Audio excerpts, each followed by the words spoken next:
Moonlight filters down through the trees, casting long shadows across the hood of the car. Peggy had had a great night with David, but she wishes he hadn't brought her to this country lane.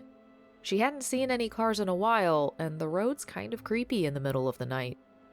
She jumps slightly as David's hand finds her knee. She turns her head, but he's already bringing his face closer to hers. The soft music that had been playing from the radio suddenly stops, replaced by a crackling voice. "This just in. The infamous hook-handed killer has broken out of the county jail.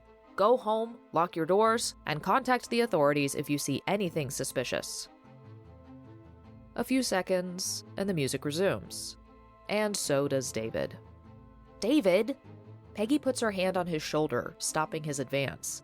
"Didn't you hear that? We need to go home." And just like that, David's romantic, soft attitude switches to a kind of whining, patronizing, "Aw, come on, Peggy. We're in the middle of nowhere. There's no one around. Why would he even be out here anyway?" "David, I don't know why a killer would be out here, but it'd be pretty stupid to stick around while he's on the loose, don't you think?" David starts snaking his hand around the back of her seat, adopting a softer tone. "Come on. What are the chances that he'd even be on this side of town? Don't let one maniac spoil everything." But Peggy isn't having any of it. She slaps his hand away.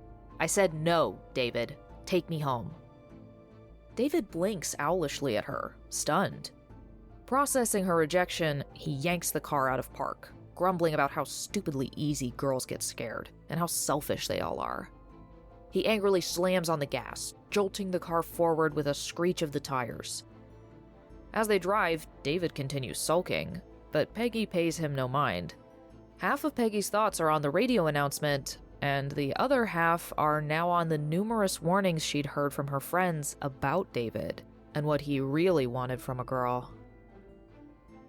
David cools off by the time they make it to her house. He knew his temper had gotten the better of him, but who could blame him? But Peggy was pretty, and he had been having a good time until that damn radio interrupted. But maybe he could convince her to go on another date with him. With this in mind, he puts on what he hopes is a laid-back impression, gets out of the car, and walks around to open the door for her, trying to show her that the evening hadn't really ruffled his feathers at all. He turns around the corner of the car and jumps back, screaming. "What? What is it?" Peggy shrieks. Before he can stop her, she peers down to see what he's staring at. Peggy's parents race outside in their nightclothes, as do a few neighbors, and find the two teens still screaming at the silver hook dangling from the car handle. But what if things had gone differently? What if other choices were made? Let's go back to that lover's lane. David starts snaking his hand around the back of her seat, adopting a softer tone. "Come on. What are the chances that he'd even be on this side of town? Don't let one maniac spoil everything." But Peggy isn't having any of it. She slaps his hand away. "I said no, David. Take me home." David blinks owlishly at her, stunned. They both about jump out of their skins when a rustling comes from Peggy's side of the car. They both peer into the dark. David snaps out of it first, embarrassed and angry. He shoves his door open. "We'll see about this." "David, don't. Come on, Peggy. It's probably just a raccoon." Trying to redeem himself after jumping at some bushes, he walks to the back and opens the trunk. He appears back at his door. "And even if it's not, I know how to take care of my girl." He holds up a tire iron and flashes her what he hopes is a roguish grin, closes the door, and walks into the trees. Peggy's fear is joined by irritation. My date ditched me to go chase a maniac around the woods, and since he's taken the keys, I'm stuck here in the dark. But the irritation is short-lived, as minutes turn into an hour. When the bushes shake at the back of the car, Peggy lunges at the doors, locking them one by one. As the hours pass, it seems like every time she considers getting out of the car, something starts making a ruckus outside. Rustling bushes, banging on the side of the car, a shadow in the trees. "Where are you, David?" Eventually, after double-checking the locks, Peggy curls up on the back seat of the car under David's coat, trying to hide as best she can. She thinks she hears a tapping on the roof, but eventually she's too tired to keep awake.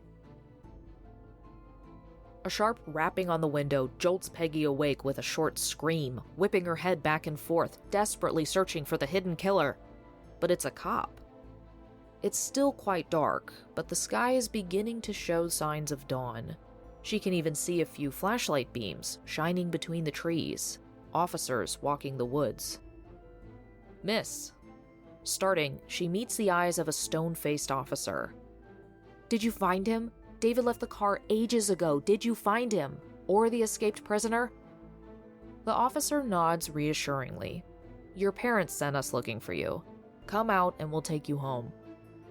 Relieved, Peggy climbs out of the car. The officer, who'd been holding the door open, swiftly steps behind her, holding up a blanket to put around her shoulders. They're only a few feet from the car when Peggy realizes that she's forgotten her purse in the passenger seat. She starts telling the officer, turning abruptly on her heel. His hands slip off her shoulders. "No, don't look!" But it's too late. The officer's arrival had distracted her from the sound of tapping on the roof of the car that had never stopped. Now she knew why. David had been strung up by his feet over the car, softly swinging in the wind. With every swing, the fingertips of one hand that had remained unbound drifted across the metal, making a path in the blood soaking the surface.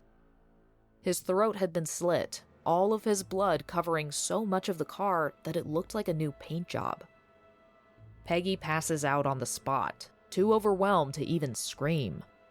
Her life as she knew it was over, washed away by David's blood. And David's life, well...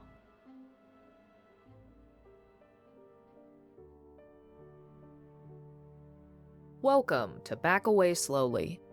A long introduction, sure, but a necessary one to explain why I've combined the stories of the Hookman and the dead boyfriend. They're often mixed together when they're told by kids anyways, considering how similar they are.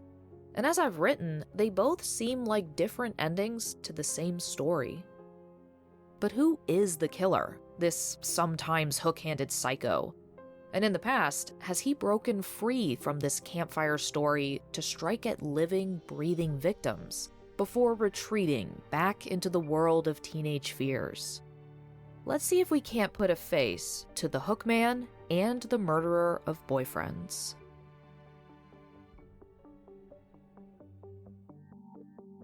The Hookman story bubbled up in the mid-1950s.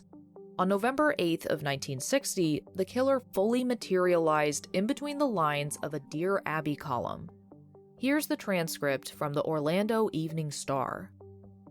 Dear Abby, if you are interested in teenagers, you will print this story.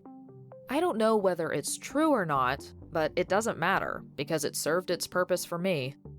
A fellow and his date pulled into their favorite lover's lane to listen to the radio and do a little necking.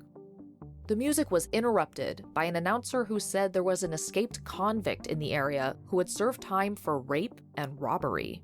He was described as having a hook instead of a right hand. The couple became frightened and drove away. When the boy took his girl home, he went around to open the car door for her.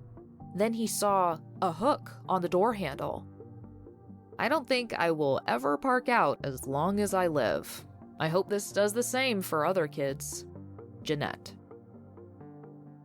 This first iteration is a bit simpler than the story we'd come to know, but there are two things of note that aren't present later.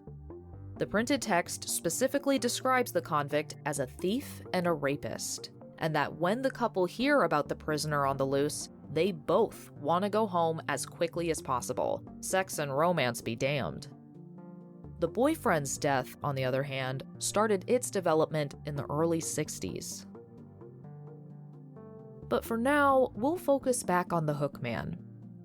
Who and what he is tends to shift and change, one of the most popular identities is that he's, naturally, a convict. Most stories that have this as a descriptor don't really feel the need to say much more about him. He's a criminal, so he's going to do crime. However, I find it odd that the story implies that a recently escaped criminal wants to get right back to killing, seemingly before doing literally anything else. He isn't even in the next town over when he goes back to his old hobby. The Dear Abby column excerpt that we read is a little more believable, as it mentions the person was arrested, in part, for robbery.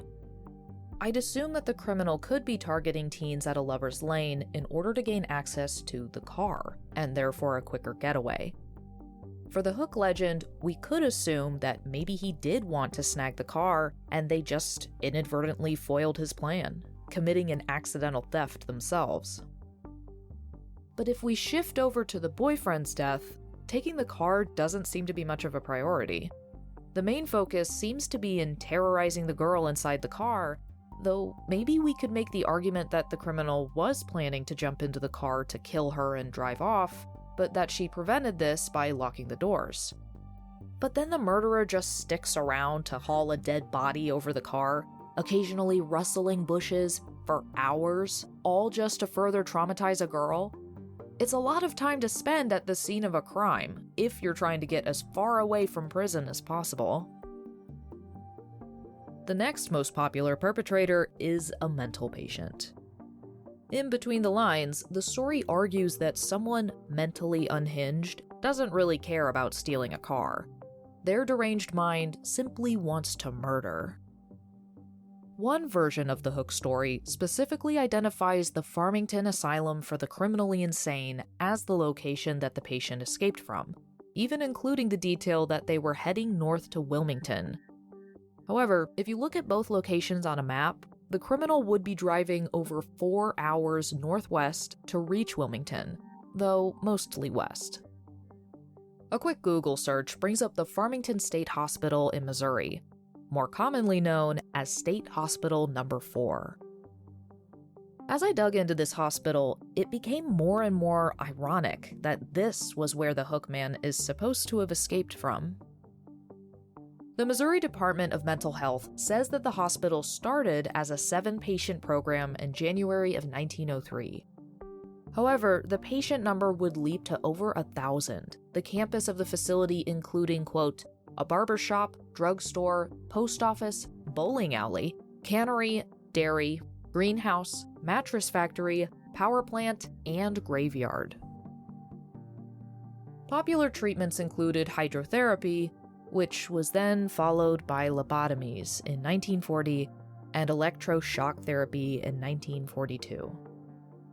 As a side note, I do think it's important to say that while we now understand what lobotomies actually do to a person and they're a true horror of the past, at the time, lobotomies were believed to be a humane treatment. Electroshock therapy, now called electroconvulsive therapy, is still around today and is a treatment for multiple mental health conditions.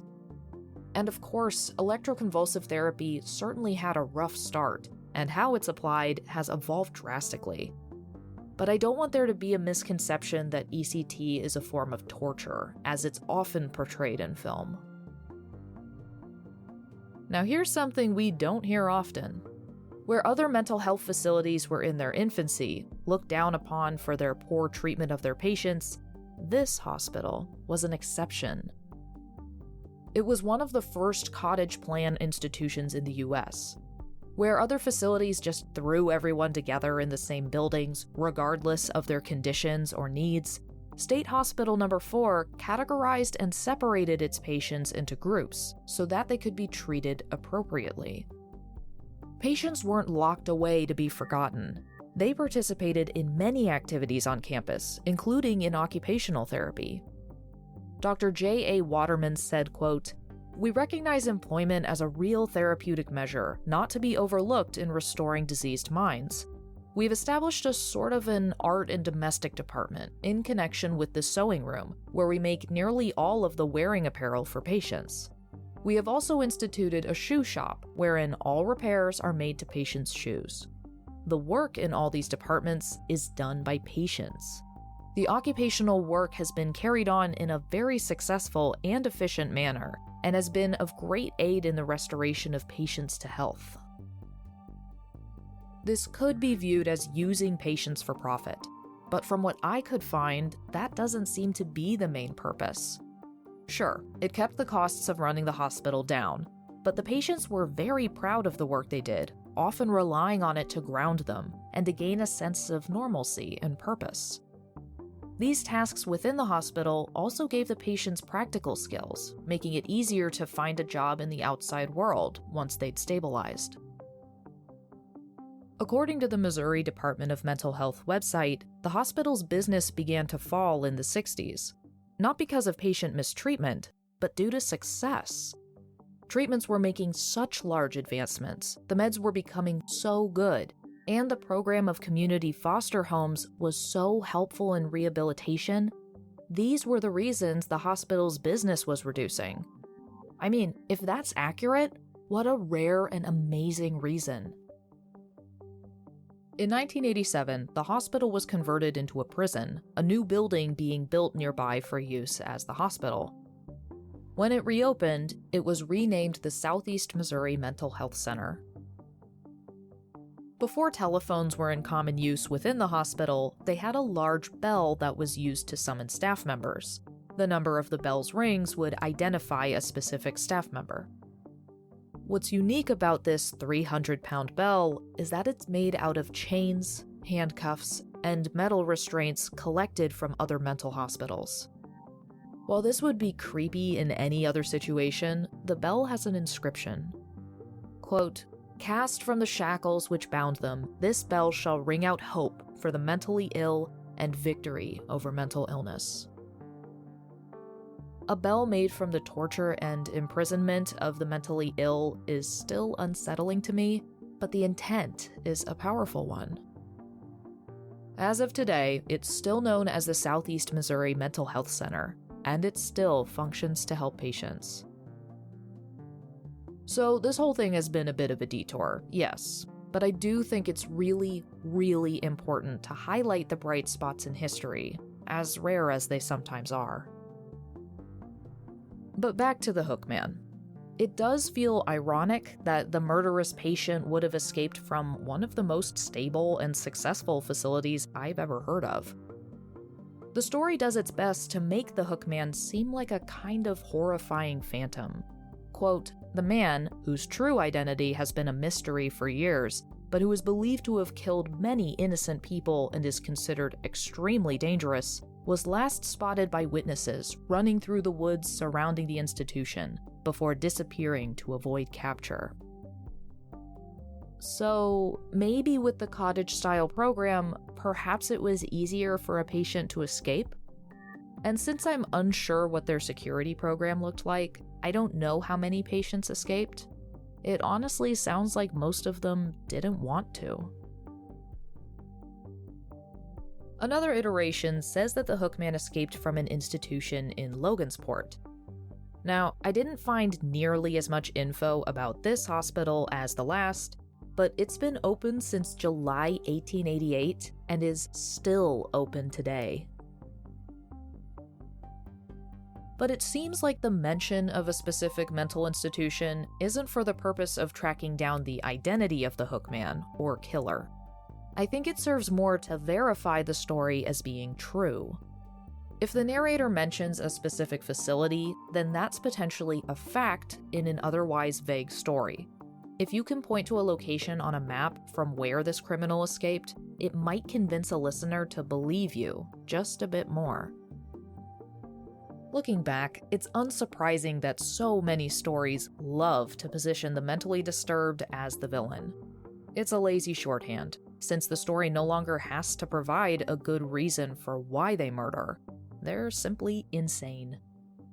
In these stories, the mentally handicapped person is now running around on their own, with no resources and no ability to provide for themselves. That doesn't exactly make for a successful, long-standing escape. And there's really no reason for why the escaped patient would murder, especially since almost all of the story versions involve no theft. The crime scenes that this murderer creates, the plans for that murder, would require a lot of clever preparation, foresight, and deception. Those sound like a lot of things that someone mentally unstable wouldn't be able to do. And, of course, all of this is on top of the fact that by now I'm sure we're all aware of, that the mentally ill are far more likely to be the victim of violence than the perpetrator.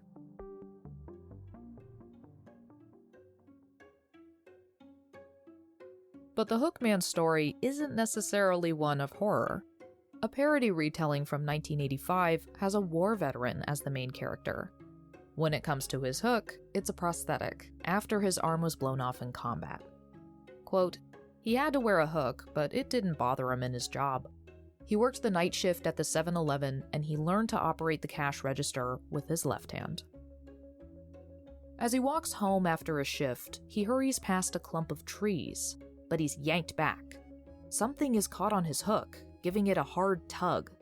Spooked, he dashes through the woods until he reaches his home, slamming his door and jumping into bed. The story concludes, quote, "His first thought when he awoke the next morning was that it was just a bad dream. Then he looked down at his hook, hanging off the side of his bed. Attached to it was a small sports car containing 2 horrified teenagers." The perpetrator turns into a half-human, half-sheep cryptid called the Grunch. A local teen recounted the story of the boyfriend's death, where a couple goes to a lake together. In the morning, they're found hanging upside down from a tree, though it's not clear if they're alive or dead. But the young narrator insists that the Grunches did it. Well, the Grunch of the Louisiana Bayou is apparently a thing. Supposedly, this group of half-humans had to resort to cannibalism due to a deal they made with the devil, and they now stalk the swamps. While I'd certainly be curious to learn more about them, I think it would make us deviate too far from the urban legends. I'll add it to my list, and you can let me know if you want to hear about it sooner rather than later. So we've already talked about a few specific locations where this urban legend supposedly happened, such as in the area of the Farmington State Hospital and the Logansport State Hospital. But where else? Brunvand had a student from Kansas tell him about a road outside of McPherson, Kansas, about 7 miles from Lindsborg, north on Old Highway 81, where you can find an old lane called Hookman's Road. Being a traditional teen hangout spot, the Hookman and dead boyfriend story were soon connected to this location, even going all the way back to the 60s. But other students chimed in, challenging the first student. That happened in Memory Grove, which is a city park.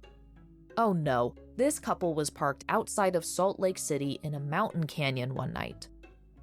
Brunvand quickly realized that the story had simply been picked up and adjusted to slide into place within any area. And with a little searching, I even found a Hookman Road in the outskirts of my own city.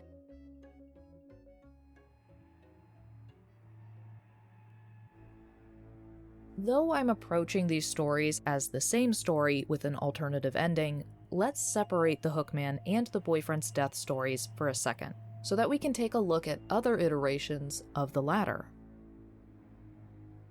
A version from New Richmond, Ohio goes as we expect it to, until the policemen arrive at the car.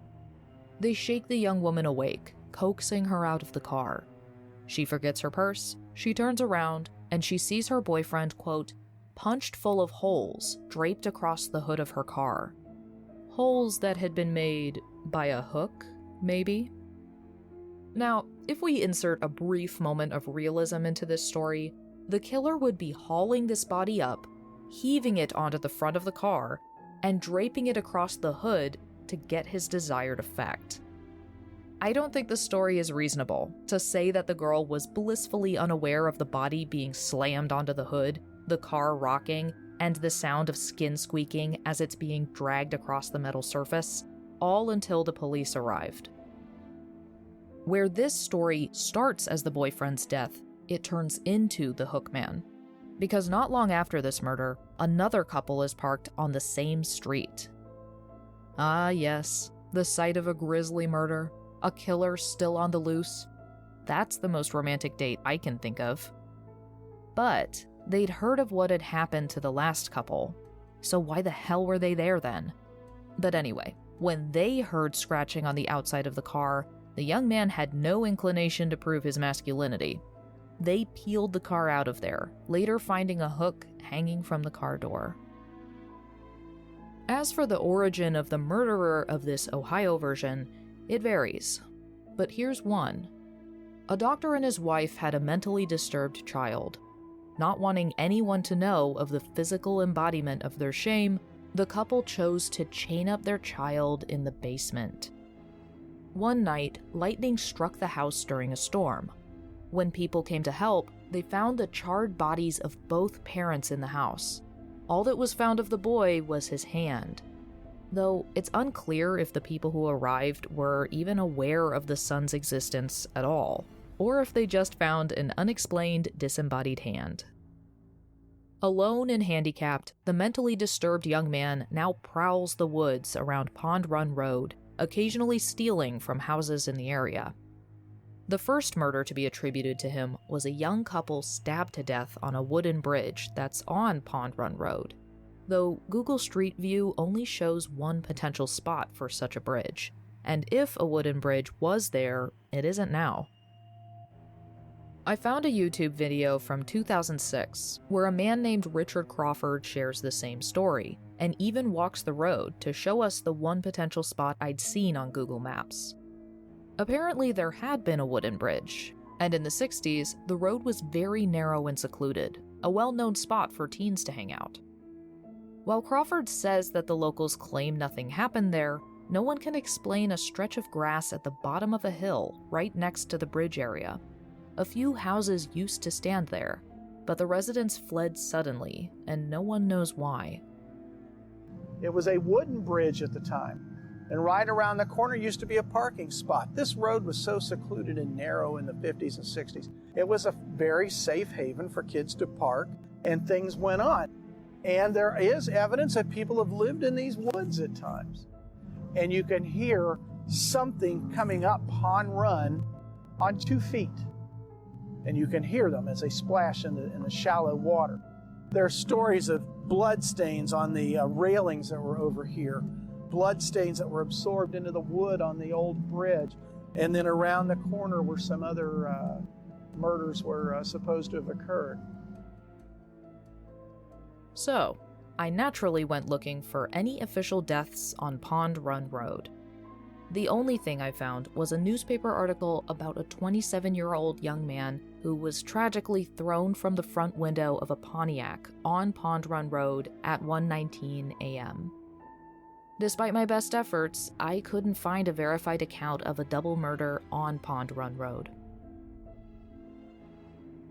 The oldest recorded boyfriend's death story was written down by folklorist Daniel R. Barnes from an 18-year-old University of Kansas freshman in 1964.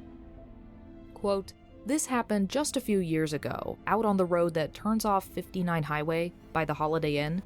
This couple was parked under a tree out on this road. Well, it got to be time for the girl to be back at the dorm, so she told her boyfriend that they should start back. But the car wouldn't start. So he told her to lock herself in the car and he would go down to the Holiday Inn and call for help. Well, he didn't come back, and pretty soon she started hearing a scratching noise on the roof of the car. She got scareder and scareder, but he didn't come back. Finally, when it was almost daylight, some people came along and stopped and helped her out of the car. And she looked up, and there was her boyfriend, hanging from the tree, and his feet were scraping against the roof of the car. This is why the road is called Hangman's Road." Barnes directs our attention to other very similar recountings, where the narrator seems to unwittingly try to patch gaps in the story preemptively. An example of this would be when the teller explains that the girl is still at the dorms, and therefore a part of this story because she lives too far away from home to go back and forth for the holidays. Barnes also spells out how this telling has all of the hallmarks of an urban legend, as we've come to know. In particular, the teller gives specific details, such as the highway number and the exact hotel near it, All of these are thrown in to flesh out the story and to provide credibility. Let's look at another dead boyfriend story. Tom Baker's 2010 book, Scary Urban Legends, describes how Maddie and Mark drive out to the lover's lane, but the car's air conditioning is broken, making for a not-so-romantic 80-degree date. But that isn't stopping Mark. He turns on some romantic music, which Maddie hates, snuggles up to her. You see, to Mark, it was still a successful date, with the full moon shining through the branches. However, Maddie didn't see it that way.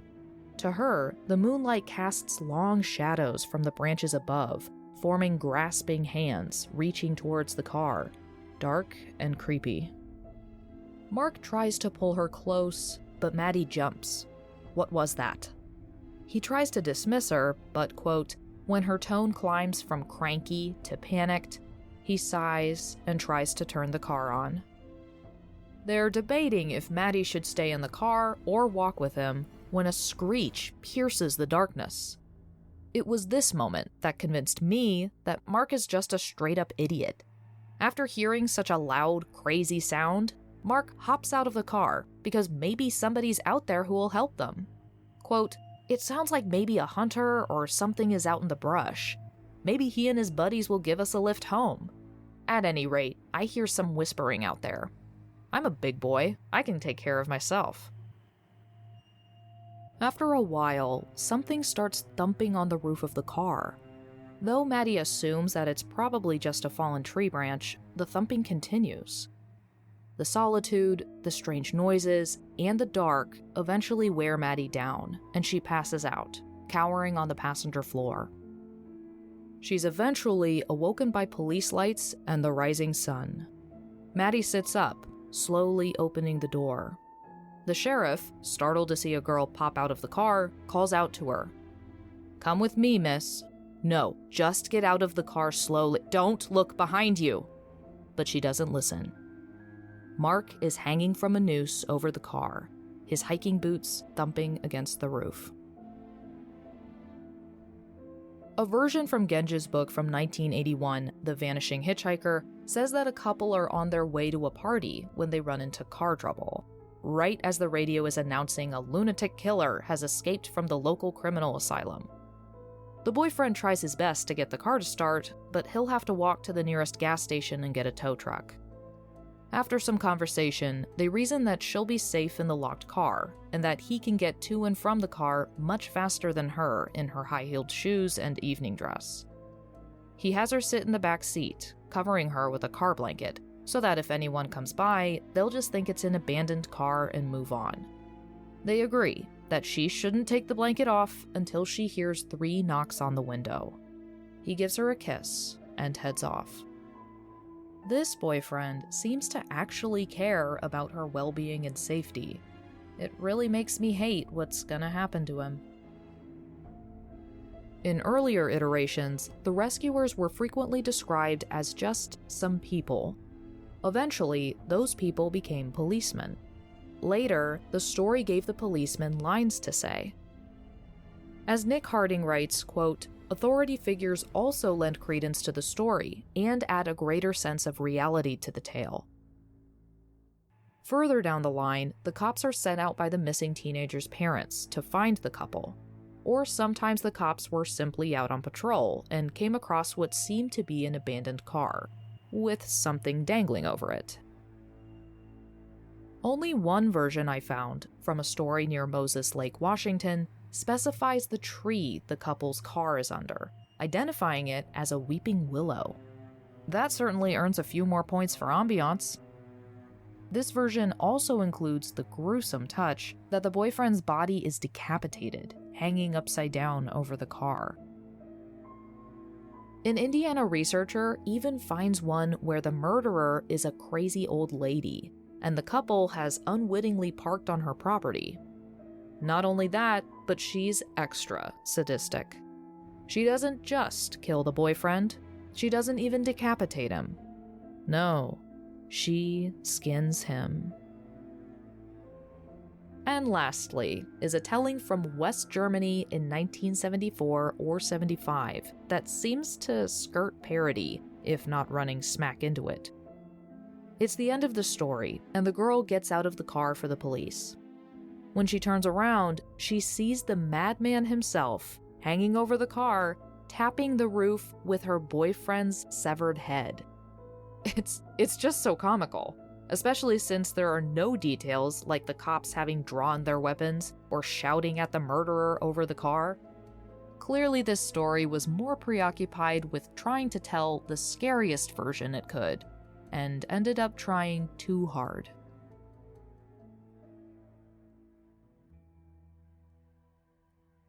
It's no secret that these stories, or a combination of them, have inspired media for years. Going through all of them would be an episode in and of itself, so we're just gonna touch on a few. We start with a book that never really stopped haunting me, Scary Stories to Tell in the Dark from 1981. This series is full of scary short stories written by Alvin Schwartz, as well as truly horrifying illustrations by Stephen Gammell that, frankly, haunted me more. The book tells a version of the Hook that's incredibly short and lacking in frills or detail, being just under a page and a half long. While this isn't the scariest story in the book, it doesn't even come close, its inclusion alongside the other stories definitely helped introduce it to thousands of kids. The 1997 movie Campfire Tales starts off with a black and white rendition of the Hookman. Eddie tries to push his luck with Jenny, but she shoves him off. When he angrily says that he thought she liked him, the now nervous Jenny says that she thinks she saw someone outside the car, that was the real reason she stopped him. His mood shifts to goading, that she doesn't have to make excuses if she doesn't want to have sex. But Jenny angrily insists that she saw someone. It's clear that Eddie's newfound relaxed demeanor is fake, as he tries to have his way again. When she repeatedly says no, he relents, asking for a handjob instead. Eventually, they get spooked enough that they drive off. Instead of taking her home, like she asked, he stops at a drive-in to get just one burger, clearly trying to salvage the night. He approaches the ordering window, telling the employee, "Chicks, man." Jenny calls out to get her a milkshake. It's when he turns to look at her, annoyed, that he sees the hook hanging from her car door's handle. We cut to the title card, where we hear a guy asking, "Why didn't he get one of those fake hands?" Good question. And someone else responds with an irritated, "I don't know." It's revealed the story is being told by a group of teens, careening down a winding road in the pitch black of night, tires squealing. It's the next story that this group of teens tells that really fills in the narrative connective tissue, though keeping the general story beats of the dead boyfriend pretty close to the original. Rick and Valerie drive through Nevada in an RV on their honeymoon. We're introduced to them after they've already had sex. So, from the pattern we know, that means they've earned what'll happen to them. Except wait, no, they're married. So, they should be safe? A man wielding a shotgun knocks on their door, demanding they leave, and to not stop for anything until they get to the highway 4 miles away. When the moon's full, they come out to hunt. The stranger mumbles about how his own wife's car broke down nearby, but that they never found her. Are you lucky you still got your skin on? While Valerie asks what he means, the stranger points out footprints circling the RV. He says that if they aren't going to leave, that they should lock the RV down and stay inside till sunup. Though Rick makes fun of the stranger, they do start to drive away. But Valerie isn't so sure. He seemed so concerned. Valerie, he's a peeping Tom. What about all those footprints? The guy made them. What about his wife disappearing? If I were that guy's wife, I would disappear too, right? But the RV stalls, the gas they just refilled suddenly gone. Rick grabs a flashlight to go check it out, and Valerie tries to stop him, reminding him of what the stranger said. Well, if Rick was on the fence about going outside, now he was definitely going to. Rick climbs back inside, swearing, claiming the stranger siphoned their tank. Well, nothing doing. Time to have sex again. Afterwards, Rick says he's going to go to the nearest gas station, also to get supplies, because Valerie injured herself in an earlier scene. She tries to stop him, but he insists that he's not going to let her be uncomfortable all night because of some creepy stranger. I think the injury is a twisted ankle, not exactly something you have to get immediate medical attention for, and you're leaving her alone with said stranger roaming around wielding a shotgun. Good intentions, but crap logic. On his journey, he runs into an ambiguous, snarling monster who chokes him. After tussling some more, Rick takes off towards the RV, his crushed windpipe only managing to wheeze Valerie's name. Valerie's singing along, with absolutely no rhythm, to a song on a CD player as she flips through a magazine. When Rick tries to open the locked RV door, he can't call out to her. The whatever it is punches through the sunroof, grabbing Valerie's hair. They fight for a minute, though the actress is very obviously teetering back and forth on her feet, pushing herself off of the cabinets to make this fight happen, with hilarious results. She does manage to stab and mace her attacker, so points for that. But whatever it is undeterred, so she pulls the pin on a very loud alarm. Valerie wakes up the next morning to 3 knocks on the door, Deputy Munson announcing himself. Valerie asks him, "Are they gone?" Yes, ma'am. If you watch the movie, their interaction is really weird, with about as much emotion as the lunch lady asking if you want a dollop of mashed potatoes on your tray. Once they get outside, the cop starts walking her away, but like how you guide a toddler to walk, walking backwards while holding her arms, directing her. Despite his best efforts, Valerie spots the side mirrors of the RV. In its reflection is Rick, hanging over the RV, hand scraping the roof. Enormous gashes tear across his torso, making me assume the thing must have eaten his organs. So, the Grunches are real. They just went on vacation, from the bayou out to Nevada. I doubt it was intentional, but I can't believe how similar that story is to that iteration. I appreciate the film's version of the dead boyfriend, trying to deviate just enough that you aren't telling the Hookman again. Going from a black and white 50s dating story to an RV honeymoon tragedy was a nice change. Though I really feel for this couple. They did literally nothing wrong. Highly unusual for an urban legend. I'd never heard of Campfire Tales before this episode, but there are a few other stories that I can come back to during future episodes. I won't give away the ending of the movie at large, but it was a charming little anthology. If we take a look at the film I Know What You Did Last Summer that came out in the same year, we don't really see a Hookman story or a dead boyfriend story. The main connection is that the killer uses a hook to kill his victims. The film leans into this fully, making him a fisherman so that there's a viable reason for why he's chosen this weapon. They even dress him in a rain slicker to complete the effect. The movie's coastal, small-town setting, the kills, and the teenage protagonists all contribute to make the movie feel like it's bumping elbows with an urban legend. Now, I've never been a huge fan of Urban Legend from 1998, but my favorite part, by far, is when we're treated to a lecture on urban legends by Robert Englund. Playing a professor in this movie, you might know him better for his biggest role, Freddy Krueger. There's something so fitting about being given a scary story speech by a horror icon. But anyway, the most relevant scene for us is when the killer loops a noose around a college kid's neck, tying the other end to the car. After being spooked back into the car by the killer, our main character locks herself inside. But a bang hits the roof of the car. Unknown to her, her date is being strangled overhead. With one more bang on the roof, it's enough to make her slam on the gas, effectively hanging her peer. An interesting twist, having the final girl accidentally kill her date. To the kids who grew up in the 2000s, do you remember the episode of SpongeBob where Squidward tries to scare SpongeBob with a ghost story?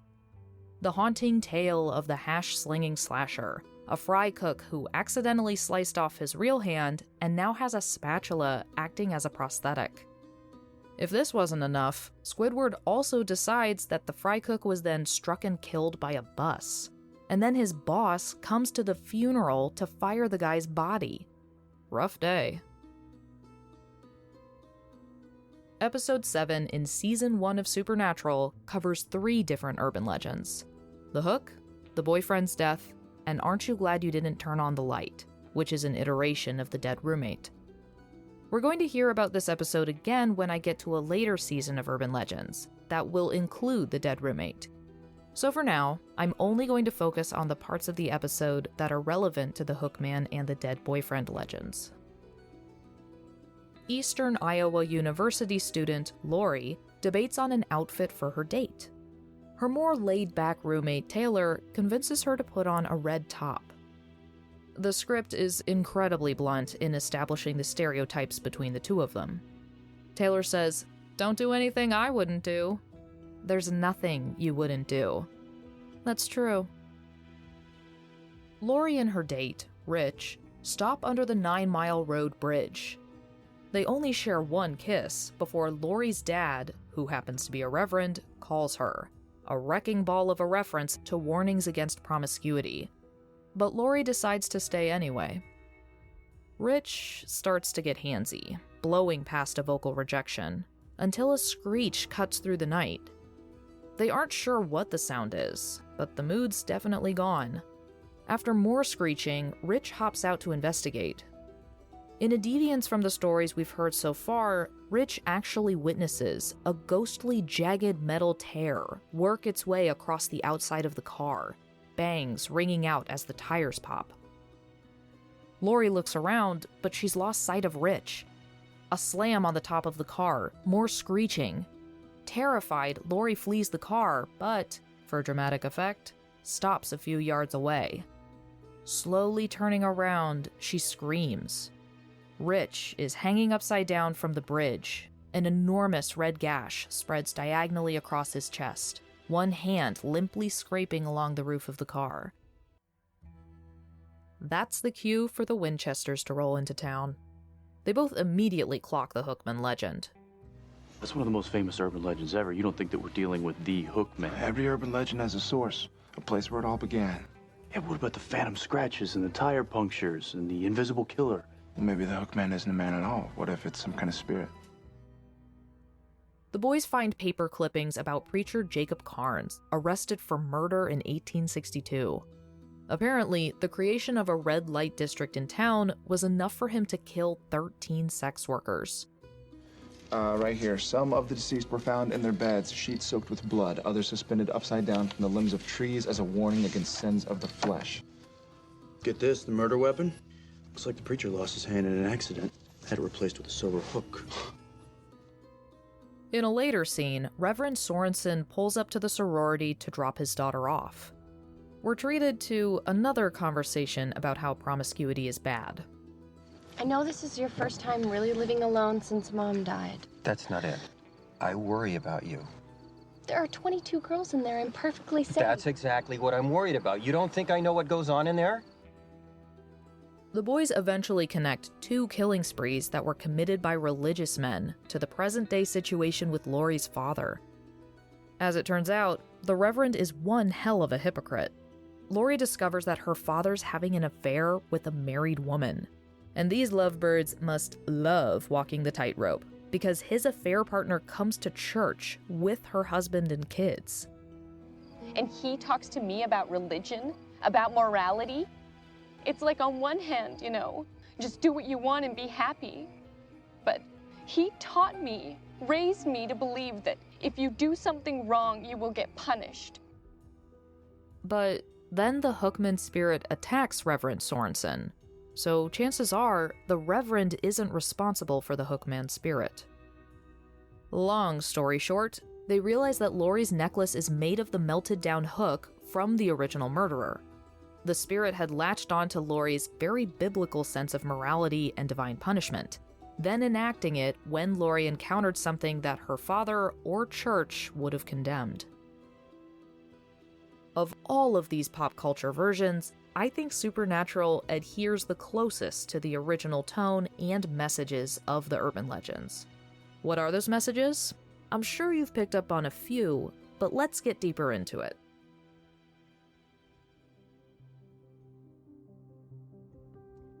Folklorist Linda Day observes that the Hookman in particular highlights the fear of the handicapped. The physically disabled can remind people of the uncomfortable truth that anyone can become cripplingly handicapped at any time, and sometimes through no fault of their own. And like in many old folktales, the physically maimed are held up as a monster, as if their physical disability has mentally damaged them as well. One of the largest themes has to do with young adulthood. Growing up is difficult. One of my favorite ways to put it is that for years of your life, you have to ask for permission to go to the bathroom. Within a few months after graduation, you're suddenly supposed to know the ins and outs of being an adult. A good number of urban legends take a magnifying glass to the parts of adulthood transition that kids and teens fear the most. One of the scariest parts of adulthood is responsibility, that you'll have to make decisions that could result in danger or even death. Simon Bronner notes the following, quote, "The lingering question for the listener then might be whether responsibility for the tragedy belongs with the victim who took the risk of going out late at night, or with the person in the room who did not answer the door because of her fear of the murderer. The issue of responsibility commonly underlies the climax of both the boyfriend's and roommate's death stories, and in each type, extreme fear and courage could each be shown to create problems in this age of adolescent independence. Lean too far towards being a hero, and you leave the safety that could have carried you until morning." Bronner backs up to who's often telling these stories in the first place. Quote, "These legends are often used to discuss the social issues in which young people find themselves, either at college or at summer camp, as both are liminal contexts between childhood and adulthood, where young people are forced to accept adult responsibilities while maintaining their childhood. The campus dorm room and the summer campfire are also the two main contexts in which these stories are told."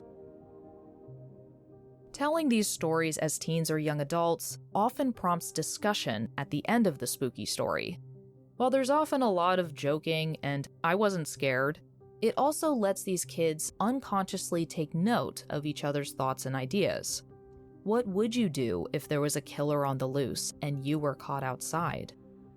These narratives then function as a kind of exercise to walk through the scenario in a safe environment.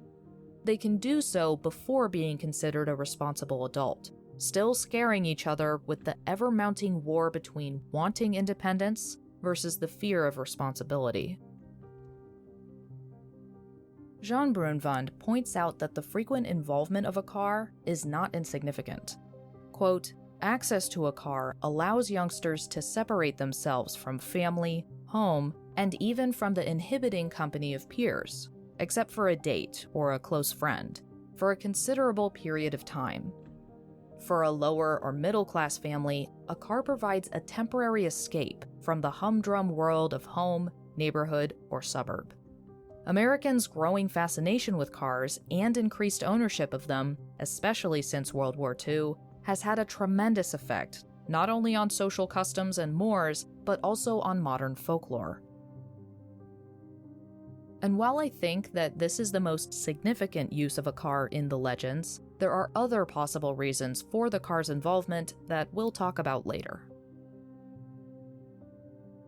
While growing up in general is pretty tricky, the introduction to sex is a minefield. The peers around you start to push personal boundaries at different rates and levels, all while the authority figures in your life warn you away from anything sexual, with the intensity of sex being borderline deadly, though at the same time, they avoid actually talking to you about it. And that's without even touching on the physical changes. All of a sudden, and often without factual or emotional guidance, you're expected to simply know the right decisions when it comes to your own body and life, as well as changing interactions with your peers. With such a dramatic shift from childhood to adulthood, it's inevitable that debates, societal standards, and media would revolve around that period in one's life. The hook and the boyfriend's death hinge on the choices made by two teenagers. The hook is the ending you get when you leave before going too far, and the boyfriend's death is the ending you get when you decide to stick around and push your luck. Even from the beginning of the story, the perspectives of the boy and the girl are vastly different and very telling. The guy thinks he's on a romantic, moonlit trip out with his girl, while the young lady is uncomfortable and nervous. One could argue that this goes back to how differently boys and girls tend to be raised. For guys, the knight has few fears that he'd even consider, like maybe a loose nail could pop his car's tire. And as we've seen throughout history, a guy having premarital sex doesn't exactly pose a lot of inconveniences. For girls, the laundry list of things that they're trained to be worried about during the day is lengthy, let alone at night. An enormous amount of those fears revolve around protecting her modesty, something that she's told is always under threat. Folklorist Alan Dundes' perspective of the sexual undertones takes a Freudian approach. He says that, quote, the hook as a phallic symbol that penetrates the girl's door handle, a hook that is torn off in an act of castration when the car drives off at the girl's insistence. Other folklorists have suggested that the hook itself is implying that the boyfriend is trying to, quote, get his hooks into the girl, even inside the safety of the car.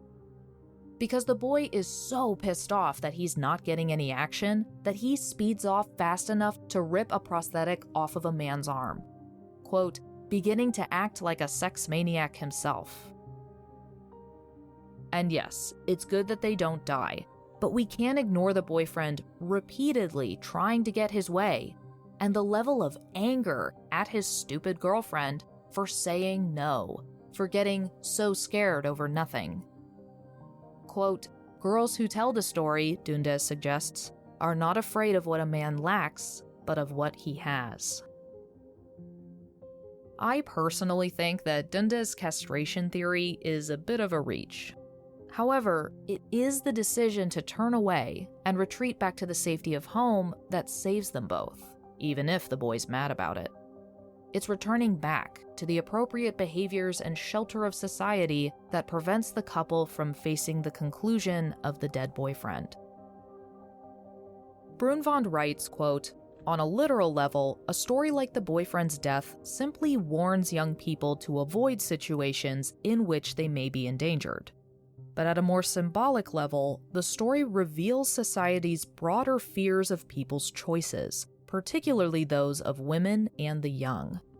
Note that the young woman in the story, characterized by her high-heeled shoes and evening dress, is shown to be especially helpless and passive, cowering under the blanket in the car until she is rescued by men. Such themes recur in various forms in many other popular urban legends. We already saw a bit of this with The Vanishing Hitchhiker. As folklorist Heather Joseph Witham pointed out, the story enacts the damsel in distress trope. There is even a little in the mall mutilations and abduction stories, where the person who identifies the kidnapped person or who otherwise rescues them is frequently a man. Documentary filmmaker Mark Kermode observes that The Hook contains all of the essence of a slasher film, including the moral dilemmas and implied lessons. The couple shouldn't be at a lover's lane. They shouldn't be straying closer and closer to sex. Folklorist Dundes chimes in, that the radio in the car functions, quote, as the voice of conscience, society's voice, as it were, acting as a warning to the girl, and one that is often, but not always, depending on the version, an irritation to the young man. But back to Kermode. The couple ignores the implicit warnings from society, and the boy tries to ignore the explicit warnings in the news report. Quote, the consequence of this is that the Hookman attacks them. However, in this case, their attempted escape is successful, perhaps because the girl's virtue is still intact. They did not get too intimate while parked. In fact, I'd almost argue that the Hookman is functioning as the girl's rescuer. It's only through the threat of the Hookman that the girl manages to convince the boy to stop his sexual advances and to take them home. In the Supernatural episode, the Hookman appeared right as Rich starts physically overstepping boundaries. At this point, the Hookman turns into the dead boyfriend, where the boyfriend's determination to ignore all warnings means his death.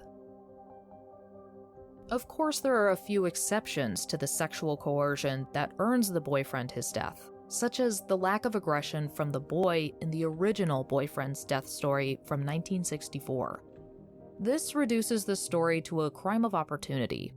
Sure, you can certainly infer that the couple wasn't exactly sitting in their seats, keeping their hands to themselves, but the worst that the couple did, as far as we know, was exist in the car together.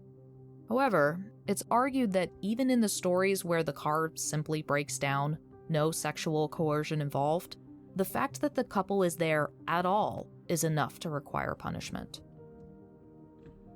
But I also spotted what seemed to be a change of pace in these urban legends, so I brought it up to Professor Joseph Witham. I noticed that in most urban legends, the victim is usually a woman, or occasionally a child or animal. But in The Dead Boyfriend, the victim is now a young man. Or is he the main victim? You mean in the sense that it's all from the woman's point of view? Don't get me wrong, he's definitely a victim, but the story puts us more in the woman's point of view. It encourages us to put ourselves in her position, to experience her fear. Then it has us get out of the car at the end of the night to see our boyfriend massacred. When the story's over, our horror is with her, having to live with the memory of experiencing such a thing. But my question is, why is she punished like this? We know why the boy is targeted, but why is she chosen to be a victim? She didn't do anything. She even tried to stop any funny business from happening. In the car in the first place. She wasn't supposed to be there, therefore anything that happens is also on her. As a horror fan, it reminded me overwhelmingly of the Texas Chainsaw Massacre. At the end of most horror films that have a survivor, we, as the audience, feel relieved that the teen escaped. But in the Texas Chainsaw Massacre, the disjointed, unhinged laughter is coming from our final girl. I remember the first time I watched it, that my stomach dropped a little as I realized what director Tobe Hooper was trying to tell us. As Michael Coven notes in his 2003 paper, quote, Hooper notes that the enduring power of both these films and these legends is their close call with death. In many urban legends, as well as films about psycho killers, the protagonists survive. They met death, consciously or unawares in the case of the Hook, and live to tell about it. That experience of surviving the maniac's rampage is, in Vera Dika's morphology of the slasher film, what she notes as the concluding structural facet. The heroine is not free.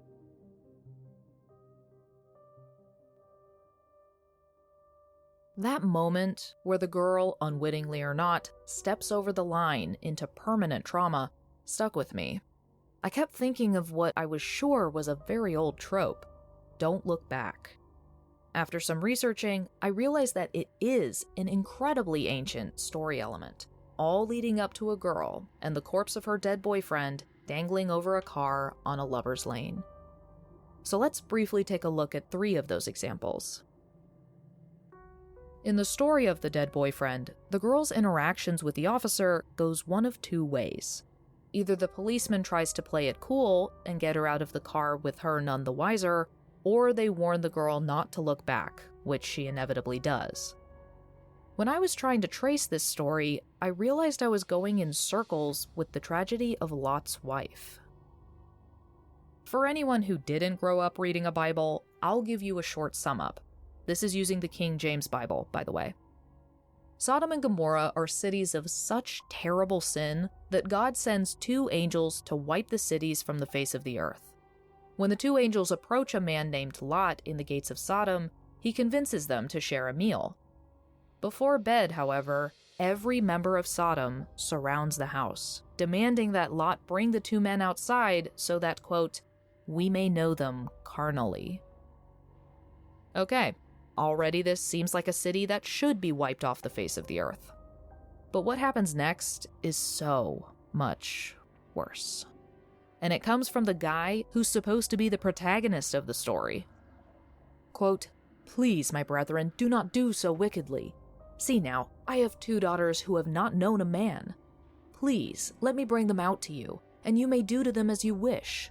Only do nothing to these men, since this is the reason they have come under the shadow of my roof. I compared numerous versions of the Bible, hoping that maybe there was a mistranslation, that maybe there was another version. But no, Lot is willing to sacrifice his 2 daughters to the sexual appetites of the entire city. The 2 angels disguised as men pull Lot back into the house, striking the people around the home with blindness. Somehow, the angels, or God, still deem Lot worthy of saving for reasons that are fucking beyond me. They instruct Lot to take all of his family away, for the Lord has sent them to destroy the city. As Lot's family flees, an angel says, quote, escape for your life. Do not look behind you, nor stay anywhere in the plain. Escape to the mountains, lest you be destroyed.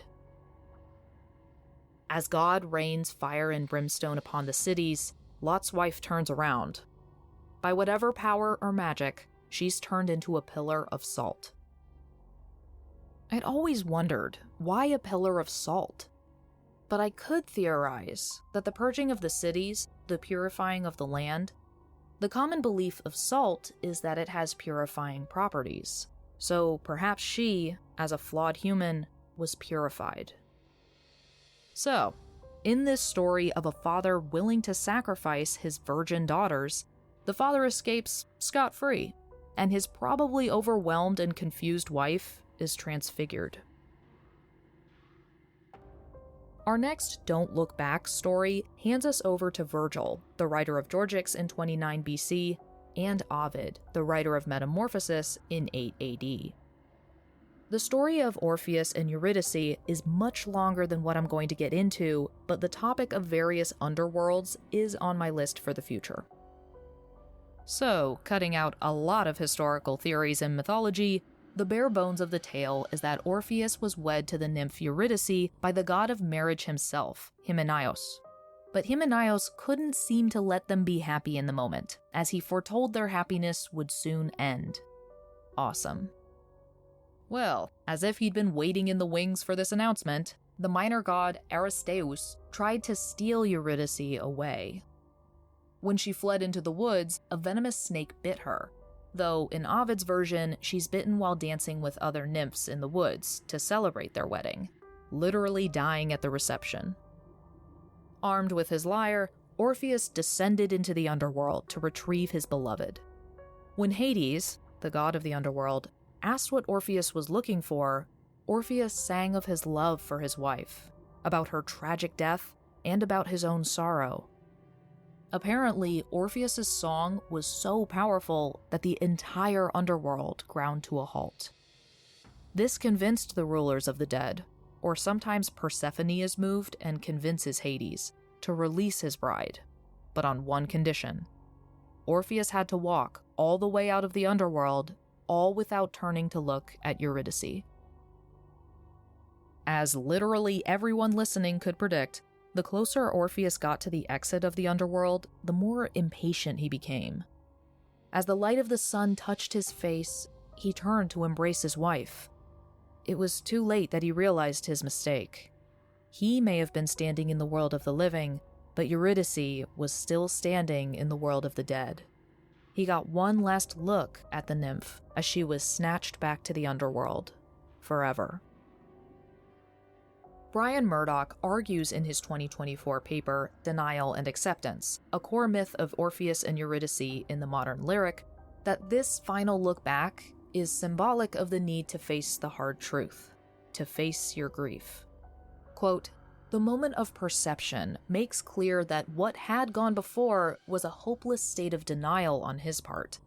The myth is not a memento mori, that the death of every individual is inevitable hardly needs reinforcing. Rather, it contextualizes that inevitability, pointing to the necessity for those still living in the world to come to terms with the loss of someone close, so that the theme is the acceptance of loss." It's a horrifying, terrible moment in both the Orpheus myth and the dead boyfriend, physically seeing the person in front of you, but it's too late to reach them. It's arguably only through this moment of horror that the reality of the situation can be accepted. And if you want a more recent example, think of Indiana Jones and the Raiders of the Lost Ark. Spoiler alert for a 40-year-old movie. In the climax, the Nazis have cracked open the Ark of the Covenant and find what seems to be only sand. But when the electronics start going haywire, Indiana Jones warns Marion Ravenswood, "Marion, don't look at it. Shut your eyes, Marion. Don't look at it no matter what happens." And considering this relic came directly from God, he's right to be concerned. The fleetingly beautiful faces of the ethereal ghosts swarming around the Ark turn to rot. A beam of what I can only assume is God's wrath smites every Nazi watching. As for Belloc, Dietrich, and Todt, what happens to them is the stuff our childhood nightmares are made of.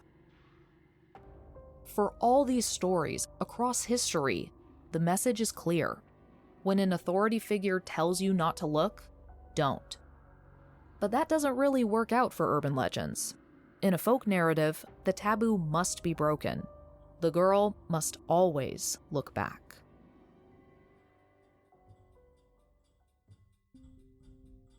This is usually where you'd expect me to wrap things up. We've discussed over a dozen iterations of both stories. We've skimmed through a few relevant movies and TV shows, and we've extensively gone over themes and messages. We've even gone back to biblical times. What more is there to cover?